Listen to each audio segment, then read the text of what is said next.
नमस्कार, बहुत स्वागत है आपका स्वदेशी न्यूज में। मैं हूं आपके साथ साक्षी। मध्यकाल की खास चर्चा है ग्रीनफील्ड 4 लेन कॉरिडोर, निवेश, उद्योग, व्यापार को रफ्तार। दरअसल मध्य प्रदेश में ग्रीनफील्ड 4 लेन मार्ग परियोजनाएं राज्य के सड़क नेटवर्क को आधुनिक बनाने, औद्योगिक निवेश बढ़ाने और प्रमुख शहरों के बीच यात्रा समय कम करने की दिशा में महत्वपूर्ण कदम मानी जा रही है। हाल के वर्षों में राज्य सरकार ने कई नए ग्रीनफील्ड कॉरिडोर पर काम तेज किया है। मध्य प्रदेश में आधुनिक सड़क अधोसंरचना के विस्तार की दिशा में ग्रीनफील्ड सड़क कॉरिडोर महत्वपूर्ण भूमिका निभा रहे हैं। ये परियोजनाएं प्रदेश के प्रमुख शहरों और औद्योगिक क्षेत्रों को बेहतर कनेक्टिविटी प्रदान करने के साथ ही साथ यात्रा को तेज, सुरक्षित और सुगम बना रही है। इससे व्यापार, उद्योग, पर्यटन और निवेश को बढ़ावा मिलने के साथ क्षेत्रीय विकास को नई रफ्तार मिल रही है। ग्रीनफील्ड कॉरिडोर भविष्य की परिवहन आवश्यकताओं को ध्यान में रखकर विकसित किए जा रहे हैं, जो विकसित मध्य प्रदेश की मजबूत आधारशिला साबित होंगे। ऐसे में उज्जैन जावरा ग्रीनफील्ड 4 लेन मार्ग परियोजना की भूमि पूजन के साथ आज मध्य प्रदेश के सड़क अधोसंरचना विकास में एक और ऐतिहासिक अध्याय जुड़ने जा रहा है। ये परियोजना प्रदेश में बेहतर कनेक्टिविटी, तेज और सुरक्षित आवागमन तथा क्षेत्रीय आर्थिक विकास को नई गति देगी। इसके निर्माण से उज्जैन, जावरा और आसपास के क्षेत्रों के बीच यात्रा का समय कम होगा, व्यापार, उद्योग और पर्यटन को बढ़ावा मिलेगा। साथ ही स्थानीय स्तर पर रोजगार के नए अवसर भी सृजित होंगे। ये परियोजना आधुनिक और विकसित मध्य प्रदेश के निर्माण की दिशा में एक महत्वपूर्ण कदम मानी जा रही है। उज्जैन जावरा ग्रीनफील्ड 4 लेन मार्ग का भूमि पूजन मुख्यमंत्री डॉक्टर मोहन यादव करने वाले हैं। लगभग 5017 करोड़ की लागत से बनने वाला ये 98.73 किलोमीटर लंबा मार्ग उज्जैन को दिल्ली मुंबई एक्सप्रेसवे से सीधा जोड़ेगा। ये सड़क औद्योगिक और कृषि व्यापार को रफ्तार देगी। आइए इस पर क्या कुछ प्रतिक्रिया है, पहले वो सुनवाते, इसके बाद चर्चा में आगे बढ़ेंगे। भारत आज कहां से कहां पहुंच गया, जिसके कारण से और यहाँ पे भी कितने प्रकार के काम मिलेंगे। Agri processing, automobile, textile, engineering, warehousing sector, कौन सा क्षेत्र बचेगा। और परियोजना में भी आधुनिक अधोसंरचना के काम, कनेक्टिविटी, उद्योग, नया इंफ्रास्ट्रक्चर। सच में इंफ्रास्ट्रक्चर के मामले में यशस्वी प्रधानमंत्री के नेतृत्व में भारत स्वर्णिम युग में पहुंच रहा है। पीएम गतिशक्ति योजना, राष्ट्रीय मास्टर प्लान के माध्यम से आर्थिक कॉरिडोर, राष्ट्रीय राजमार्गों का निर्माण और सड़क निर्माण तो गजब हो रहा है। और ग्रीनफील्ड एक्सप्रेसवे, आधुनिक कॉरिडोर, लॉजिस्टिक पार्कों का निर्माण। तो देखिए, ग्रीनफील्ड 4 लेन कॉरिडोर बनाने की जो कवायद अब शुरू हो गई है। ये जो योजना है ग्रीनफील्ड 4 लेन मार्ग परियोजना, ये राज्य के सड़क नेटवर्क को आधुनिक बनाने के साथ ही साथ औद्योगिक निवेश बढ़ाने के लिए प्रमुख शहरों के बीच यात्रा समय कम करने की दिशा में एक बहुत ही जरूरी और बहुत ही महत्वपूर्ण कदम माना जा रहा है। इससे निवेश को भी लाभ मिलेगा, उद्योग को भी लाभ मिलने वाला है, व्यापार को भी रफ्तार मिलने वाली है। राज्य सरकार ने हाल ही के वर्षों की अगर हम बात करें तो कई नए ग्रीनफील्ड कॉरिडोर पर यहाँ पर काम तेज किया है, जिसको लेकर उज्जैन जावरा ग्रीनफील्ड 4 लेन की आज हम जो बात कर रहे हैं वो भी कहीं ना कहीं निवेश, उद्योग, व्यापार को रफ्तार देगा। अधोसंरचना के विस्तार की दिशा में ग्रीनफील्ड सड़क कॉरिडोर महत्वपूर्ण भूमिका निभा रहा है और निभाने भी वाला है। ये जो भी परियोजना है, प्रदेश के प्रमुख शहर जो है उनको और औद्योगिक क्षेत्रों को इनकी बेहतर कनेक्टिविटी रखेगा, बेहतर समन्वय आपस में रहेगा और यात्रा को तेज करेगा, सुरक्षित और सुगम बना रहा है। हमारे साथ कुछ मेहमान जुड़ गए हैं इस खास चर्चा में। पहले उनसे परिचय करा देते हैं, फिर चर्चा को आगे बढ़ाएंगे। हमारे साथ रिटायर्ड कार्य समिति सदस्य लघु उद्योग भारती के अतीत अग्रवाल जुड़ गए। बहुत स्वागत है अतीत जी आपका भी हमारे साथ जुड़ने के लिए। वरिष्ठ पत्रकार डॉक्टर हिना तिवारी हमारे साथ जुड़ गई है। बहुत स्वागत है हिना जी आपका भी हमारे साथ जुड़ने के लिए। चर्चा की शुरुआत अतीत जी आपके साथ करना चाहेंगे। ये उज्जैन जावरा ग्रीनफील्ड 4 लेन को किस प्रकार से आप देख रहे हैं? ये जो परियोजना है प्रदेश की अर्थव्यवस्था के लिए बड़ा इंफ्रास्ट्रक्चर निवेश भी माना जा रहा है, और किस प्रकार से लाभ मिलने वाला है, क्योंकि कहीं ना कहीं उद्योग को यहाँ पर लाभ मिलेगा, निवेश यहाँ पर आएगा, व्यापार को रफ्तार मिलने वाली है। कैसे देखते हैं आप इस परियोजना को? देखिए, एक बहुत महत्वपूर्ण परियोजना है। आपको जानकारी में होगा कि जो दिल्ली मुंबई एक्सप्रेसवे है, उस एक्सप्रेसवे को सीधा ये उज्जैन से जोड़ेगा। तो ये जो मालवा क्षेत्र का बेल्ट है, इंदौर उज्जैन का जो बेल्ट है, इसकी सीधी कनेक्टिविटी जो दो बड़े महानगर हैं, बम्बई और दिल्ली, इन दोनों महानगरों से इसकी सीधी कनेक्टिविटी मिलेगी। और ये जो ग्रीनफील्ड एक्सप्रेसवे बनेगा, इसमें महत्वपूर्ण बात यह है कि ये जो बीच के और कुछ औद्योगिक क्षेत्र जो डेवलप हुए हैं, जैसे फरनाखेड़ी में एक मध्य प्रदेश सरकार का एक औद्योगिक क्षेत्र है। इसके अलावा महिदपुर के जो गोगापुर महिदपुर शुगर मिल है, वो एक औद्योगिक क्षेत्र है। नागदा का भगतपुर उमरनी है। ये जो नागदा का ही एक अपना ग्रेसिम और लेंसेक्स एक बड़े उद्योग हैं। इन सबको सीधा सीधा जो कनेक्टिविटी का फायदा है वो मिलने वाला है। तो निश्चित रूप से आर्थिक जो है, हमारे यहाँ पर मालवा के क्षेत्र में फूलों की खेती खूब होती है, सब्जियां होती है, दूध होता है। इन सबको त्वरित जो है देश भर में पहुंचाने के लिए ये ग्रीनफील्ड एक्सप्रेसवे एक महत्वपूर्ण भूमिका निभाएगा। जी। तो कहीं ना कहीं छोटे और मध्यम जो उद्योग है उनको बहुत बड़ा यहाँ पर फायदा मिलने वाला है, क्योंकि उज्जैन और ये जावरा का ये जो मार्ग है, ये जो ग्रीन फील्ड और 4 लेन की बात हो रही है, दिल्ली मुंबई एक्सप्रेसवे से सीधा जोड़ने वाला है। तो जो मध्यम और छोटे जो उद्योग होंगे उनको उतना ही ज्यादा बड़ा फायदा मिलने वाला है। बिल्कुल बिल्कुल। बिल्कुल मिलेगा। हिना जी देखिए। आपने जी जी अतीत जी। आपने पहले सड़कों से जो औद्योगिक विकास होता है उस बारे में मैं कह रहा था जी कि हमने बरसों से नाम सुना हुआ है कि 16वीं शताब्दी में शेरशाह सूरी ने जो सड़क आजम बनाई थी, जिसको कि बाद में अंग्रेजों ने परिवर्तित करके जीटी रोड बना दिया था 1839 में। ये बिल्कुल सड़क जो है आज जीटी रोड उत्तर भारत में एक महत्वपूर्ण कॉरिडोर है। उसी तरीके से अब जो मध्य प्रदेश में भी सड़कों का जाल बिछता जा रहा है, तो ये निश्चित रूप से आर्थिक प्रगति इसमें बहुत बहुत सहायक होगा। बिना सड़कों के जाल के आप आर्थिक प्रगति की कल्पना भी नहीं कर सकते। बिल्कुल बिल्कुल। हिना जी हमारे साथ जुड़ गई है। हिना जी, ग्रीनफील्ड 4 लेन मार्ग परियोजना है, इसकी आज हम बात कर रहे हैं। किस प्रकार से इंफ्रास्ट्रक्चर विकास को यहाँ पर नई एक दिशा मिलने वाली है, कितनी ये योजना महत्वपूर्ण साबित होने वाली है। जिस प्रकार से हम बात करें, व्यापार को ये रफ्तार देगी, उद्योग को यहाँ पर बढ़ावा देने वाली है। छोटे उद्योग है, चाहे मध्यम हो चाहे बड़े उद्योग हो, बड़ा लाभ यहाँ पर मिलने वाला है। कैसे देखती हैं आप इसे कि किस प्रकार से सारी चीजों के लिए ये मील का पत्थर साबित होगी ये परियोजना?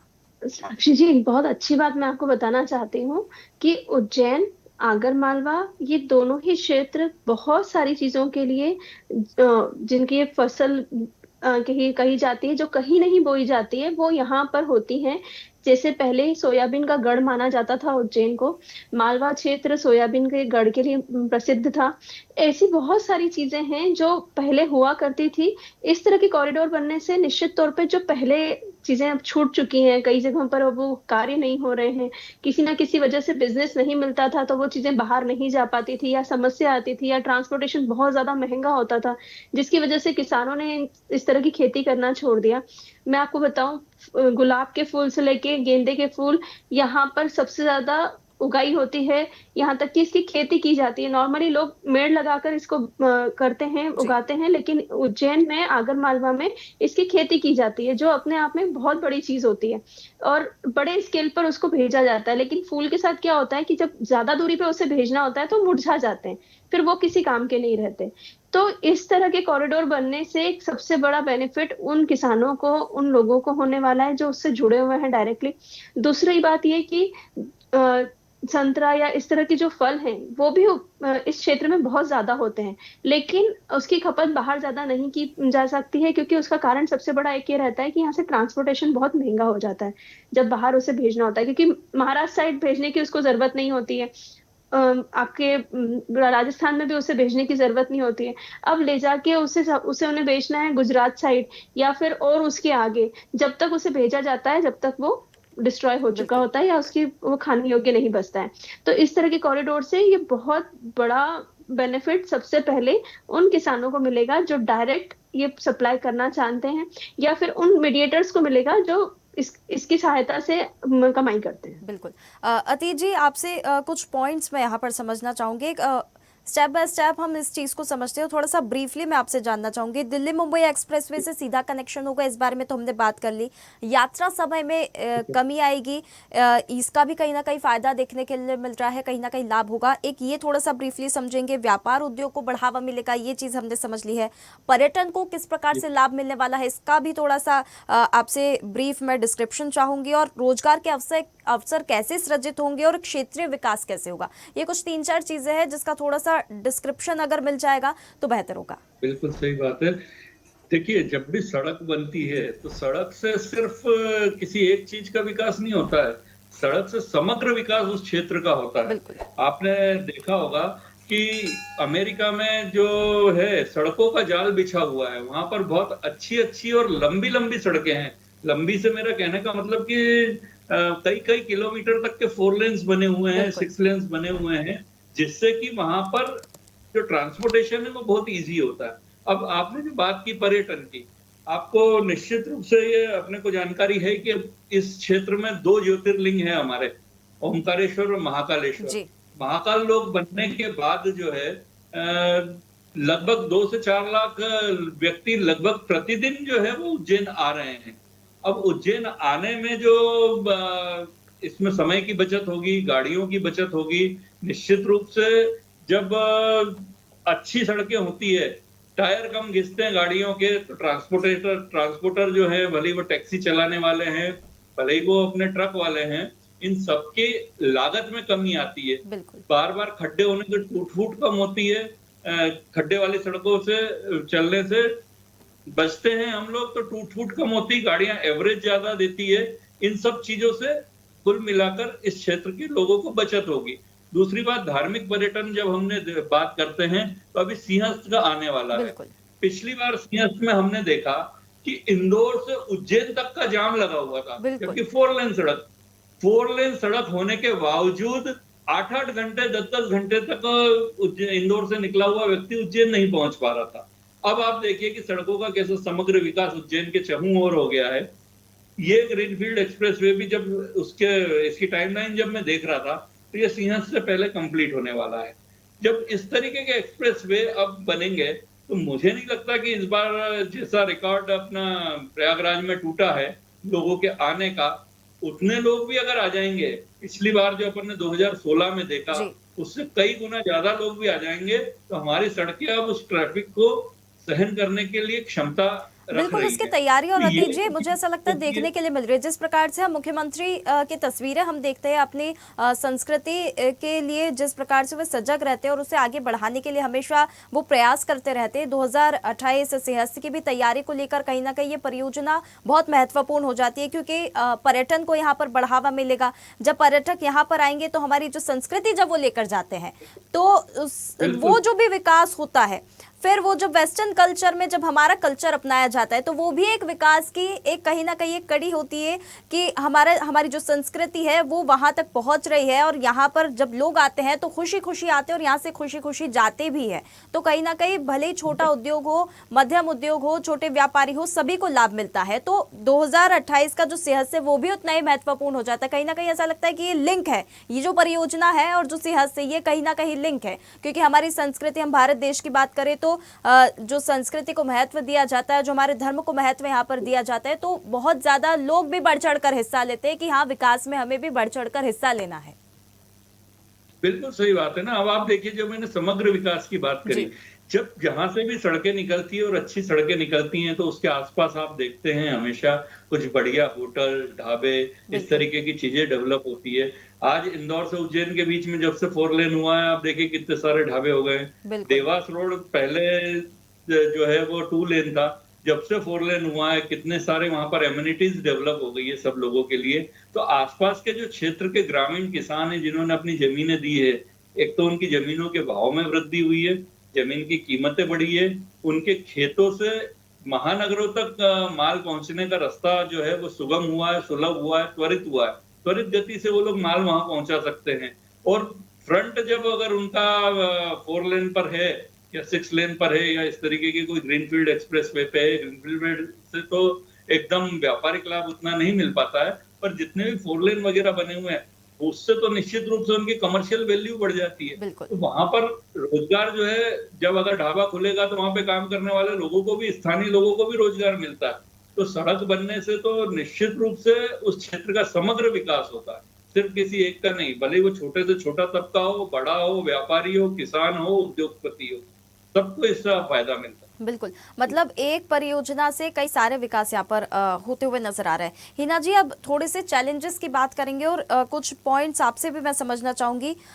जिस प्रकार से हम बात कर रहे हैं, व्यापार, उद्योग, यात्रा में समय की कमी, ये सारे लाभ तो मिल रहे हैं, विकास के जो लाइन है इन सब में ये सारे लाभ है। लेकिन अगर चैलेंजेस की, हम चुनौतियों की बात करें, तो भूमि अधिग्रहण को लेकर क्या कोई चैलेंज यहाँ पर नजर आता है? पर्यावरण पर क्या प्रभाव यहाँ पर पड़ने वाला है या कोई प्रभाव नहीं पड़ेगा, वो सुरक्षित रहेंगे, या लागत और समय की जो बात हो रही है, विस्थापन की जो बात हो रही है, और रखरखाव की बात और यातायात सुरक्षा की बात, सड़क सुरक्षा की, ये सारे जो चैलेंजेस है, क्या ये सारे चैलेंजेस भी ध्यान यहाँ पर रखे जा रहे हैं? साक्षी जी, ये बात बिल्कुल तय है कि जब ग्रीन कॉरिडोर बनने वाला है उसमें हमें प्राकृतिक चीजें भी मिलने वाली हैं, वहां पे वन्य जीवन भी स्थापित करने की बात कही जा रही है, जो निश्चित तौर पे संभव है।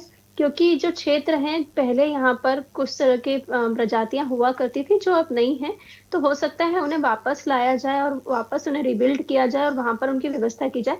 लेकिन जब बात सुरक्षा की आती है, तो जब जानवरों की सुरक्षा की बात हो रही है, और तो इंसानों की तो निश्चित तौर पे की ही जाएगी। और रही बात, वहां पर एक स्पीड लिमिट होगी, एक जहां पर पूरा ग्रीन कॉरिडोर बनाया जा रहा है, जहां पर एनिमल्स को स्पेशली रखा जाएगा, वहां की एक स्पीड लिमिट होगी, आप उसी स्पीड लिमिट से वहां से क्रॉस कर सकते हैं। नीचे जाना वाला एरिया आपके लिए बंद रहेगा, सामान्य व्यक्ति वहां नहीं जा पाएगा। जब तक आपको वन एक्सपर्ट जो रहते हैं वो नहीं लेकर जाएंगे, तब तक आप उस क्षेत्र में नहीं जा सकते। इस तरह की पूरी प्लानिंग है उसकी। उसके बाद जब चैलेंजेस आते हैं कि जो लोकल लोग हैं जो रहते हैं वहां पर, उन्हें जागरूक करना पड़ेगा कि इस क्षेत्र में यदि हम ये डेवलप कर रहे हैं, वहां जानवर रहेंगे, वहीं इंसान भी रहेंगे, तो वो जानवर ऐसे हों कि वो ह्यूमन फ्रेंडली हो, ना कि वो लोगों के लिए समस्या खड़ी कर सकें।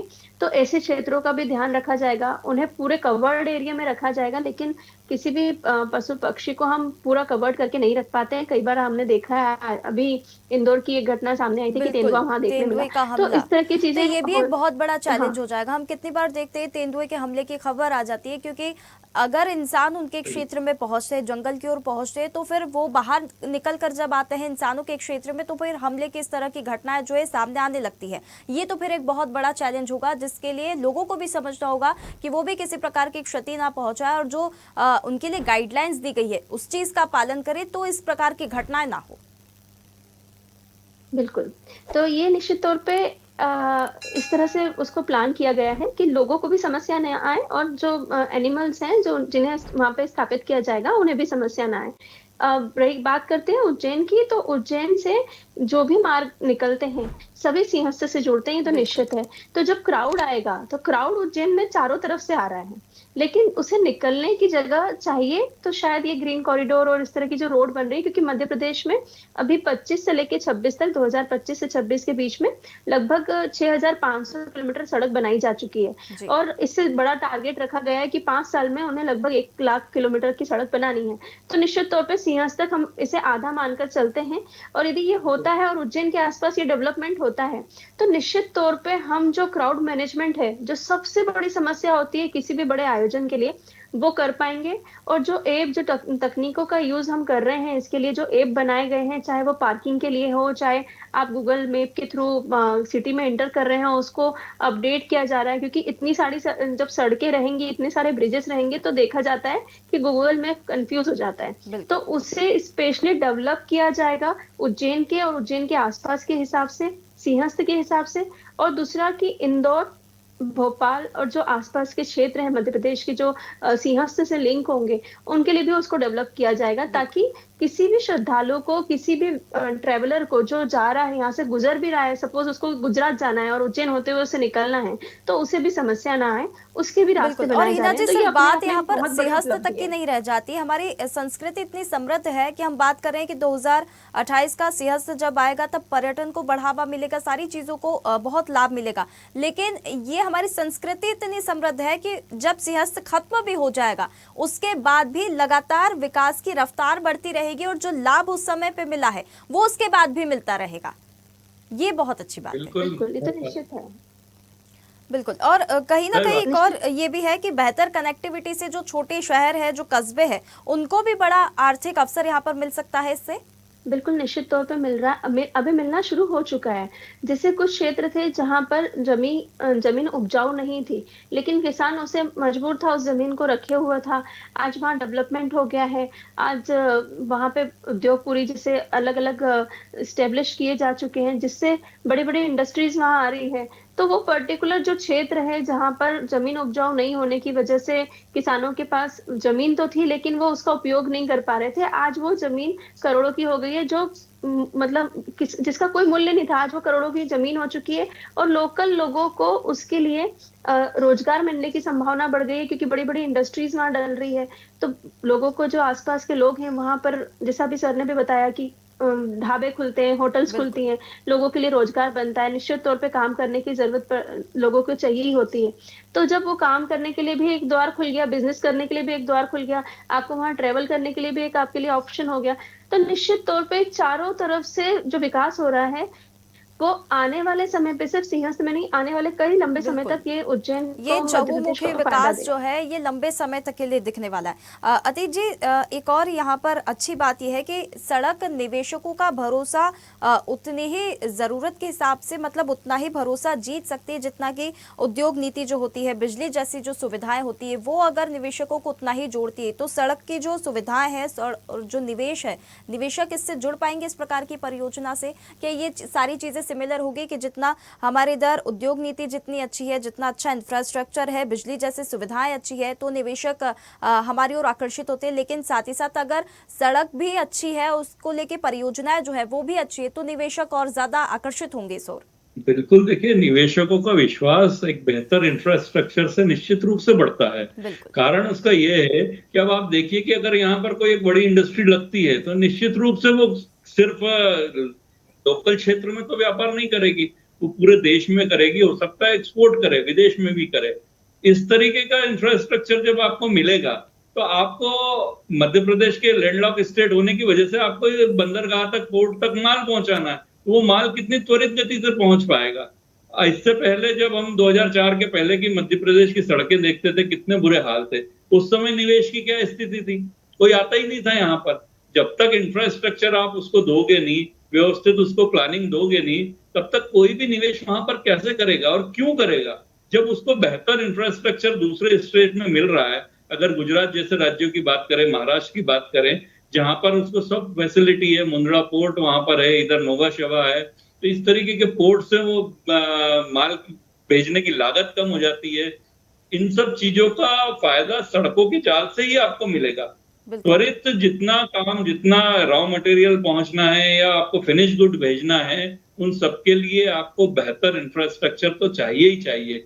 बिना उसके कोई भी कहीं पर भी निवेश नहीं करता है, ये बात बिल्कुल तथ्यपरक वास्तविकता है। और ईज जी। ऑफ डूइंग बिजनेस की जो बात होती है उसको भी कहीं ना कहीं बढ़ावा मिलता है, औद्योगिक विकास को भी नई मजबूती मिल सकती है इस परियोजना से। बिल्कुल सही बात है, बिल्कुल सही बात है, क्योंकि ईज ऑफ डूइंग का ही एक पार्ट है। मतलब बिल्कुल। जब तक हम व्यापार में ईज नहीं लाएंगे, और ये कि आसान बनाने के लिए, मैंने बताया ना कि रॉ मटेरियल आने में ही पहले पता लगा कि कई कई दिन लग जाते थे। अब अगर त्वरित गति से हमको माल मिलेगा, हम मध्य प्रदेश में, मतलब देश के बिल्कुल दिल में, सेंटर में बैठे हुए हैं। बिल्कुल। यहाँ पर जो है हर महानगर की दूरी लगभग ओवरनाइट की है बाय ट्रेन। अगर अपन देखें तो एक रात में आप दिल्ली पहुंच जाते हैं, एक रात में मुंबई बिल्कुल। पहुंच जाते हैं। लेकिन अगर सड़कें ठीक नहीं होगी तो हमको जो है वो 14-14, 16-16 घंटे, 18-18 घंटे अगर कारों से लग जाते हैं, तो ट्रकों से माल पहुंचने में तो 2-2, 3-3 दिन लग जाते बिल्कुल। थे। इस गति को बनाए रखने के लिए इस तरीके की परियोजनाओं की बहुत महत्वपूर्ण आवश्यकता है। इस परियोजना की जब मैं डिटेल देख रहा था तो देखिए, लोकल लेवल पर भी अगर अपन देखें तो जिन ग्रामीणों ने सड़क दी, तो लगभग 62 ग्राम इस परियोजना से लाभान्वित होंगे। ये छोटा मोटा आंकड़ा नहीं है, बिल्कुल। काफी एक बड़ा आंकड़ा है। 35 लाख लोगों को जो है इस पूरे क्षेत्र का इसका फायदा मिलेगा। बिल्कुल। विकास की दिशा में और विकास की जो रेस है उसमें एक गांव का जुड़ना भी बहुत बड़ी बात होती है, और अब 62 गांव इससे लाभान्वित हो रहे हैं, ये बिल्कुल बड़ा आंकड़ा है। बहुत धन्यवाद आप दोनों मेहमानों का हमारे साथ जुड़ने के लिए। समय की सीमा है इसलिए रोकना पड़ा। देखिए, मध्य प्रदेश में ग्रीनफील्ड 4 लेन मार्ग परियोजना की बात हो रही है। राज्य के सड़क नेटवर्क को आधुनिक बनाने के लिए, औद्योगिक निवेश को बढ़ाने के लिए और प्रमुख शहरों के बीच में यात्रा समय कम करने की दिशा में जो महत्वपूर्ण ये कदम माना जा रहा है, उससे कहीं ना कहीं निवेश, उद्योग को बढ़ावा मिलेगा, व्यापार को रफ्तार मिल रही है। हालांकि चैलेंजेस की भी बात की है तो जो चैलेंजेस है उनकी ओर भी सरकार ध्यान दे रही है, और अगर उनको पार कर लिया जाएगा तो ये परियोजना वाकई में बहुत ही महत्वपूर्ण तो है ही, साथ ही साथ कल्याणकारी और लाभदायक भी सभी के लिए, उद्योग हो, व्यापार हो, सभी के लिए साबित होने वाली है। फिलहाल मध्यकाल के इस खास चर्चा में इतना ही। आप बने रहिए स्वदेश न्यूज के साथ, सबसे पहले देश। ताज़ा खबरों के लिए लाइक, फॉलो और यूट्यूब पर सब्सक्राइब कर बेल आइकन दबाएं। साथ ही हर अपडेट के लिए विजिट करें swedeshlive.com।